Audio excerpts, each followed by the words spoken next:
Hello అండి, అందరూ నమస్కారం అండి. Welcome back to our YouTube channel, Crick signatures YouTube channel. So ఈరోజు ఈ వీళ్ళనైతే తెలంగాణ సంబంధించిన ఆసరా మరియు చేతి పింఛన్లు మహిళలకు సంబంధించిన 2500 2016 రూపాయల పైన కీలక అప్డేట్ అనేది రిలీజ్ అవ్వడం అయితే జరిగిందండి. సో దానికి సంబంధించిన పూర్తి అప్డేట్ వివరాలు అనేది మనమైతే ఈ వీడియోలో అయితే తెలుసుకుందాము. దానికంటే ముందు మన ఛానల్ ఎవరైనా మొదటిసారిగా చూసినవారంటే ఖచ్చితంగా ఛానల్ అయితే సబ్స్క్రైబ్ చేసుకోండి. పక్కనున్న బెల్ ఐకాన్ కూడా ఆన్లో పెట్టుకోండి. సో అప్పుడే మరిన్ని లేటెస్ట్ అప్డేట్స్ అనేది అందరికంటే ముందుగానైతే మన ఛానల్ ద్వారా నోటిఫికేషన్ రూపం ద్వారా అయితే తెలుసుకోవడానికి అయితే ఛాన్స్ ఉంటుంది. సో ఏమాత్రం లేట్ చేయకుండా వీడియోలోకి వెళ్ళిపోదాం. ప్రూఫ్ ద్వారానైతే ఇక్కడ చూపించడం అయితే జరుగుతుంది. సో వీడియోలోకి వెళ్ళిపోయినట్టయితే తెలంగాణ రాష్ట్రంలో మనకైతే ఈ నెలలోనే పాత పింఛన్లు అనే న్యూస్ అయితే రావడం అయితే జరిగింది.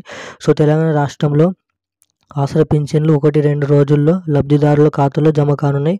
సో ఇంకా రానున్న 3-4 రోజులలోనైతే లబ్ధిదారులు పింఛన్ ఎవరైతే తీసుకోబోతున్నారో వారి ఖాతాలో అయితే జమ కాబోతున్నాయి. పింఛన్ల పెంపుపై ప్రభుత్వం నుంచి స్పష్టత రానుంది.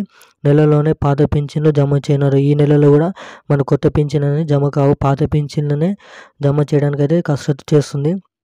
సో తాము అధికారంలోకి వస్తే సాధారణ పింఛన్ 2016 నుంచి 4000కు, దివ్యాంగ పింఛన్లు 3000 నుంచి 6000కు పెంచుతామని చెప్పడం అయితే జరిగింది. సో ఆ పెంచిన డబ్బులు అనేవి పింఛన్లు అనేవి మనకైతే ఎప్పటి నుంచి ఇస్తారని ఇంకనైతే తెలంగాణ రాష్ట్ర ప్రభుత్వం, కాంగ్రెస్ ప్రభుత్వం, సీఎం రేవంత్ రెడ్డి ఇంకా దానిపైన ప్రకటన అయితే చేయలేదు. సో ఇప్పుడైతే మళ్ళీనైతే పాత పింఛన్లపైనే వారైతే జమ చేయనున్నారు.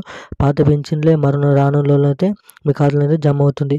కొత్త పింఛన్లు అనేది ఇప్పటివరకు ఎటువంటి అప్డేట్ అయితే లేదండి. సో ఇప్పుడున్న అప్డేట్ అయితే ఇది. మరిన్ని వీడియోస్ కోసం సబ్స్క్రైబ్ చేయండి. Thank you guys.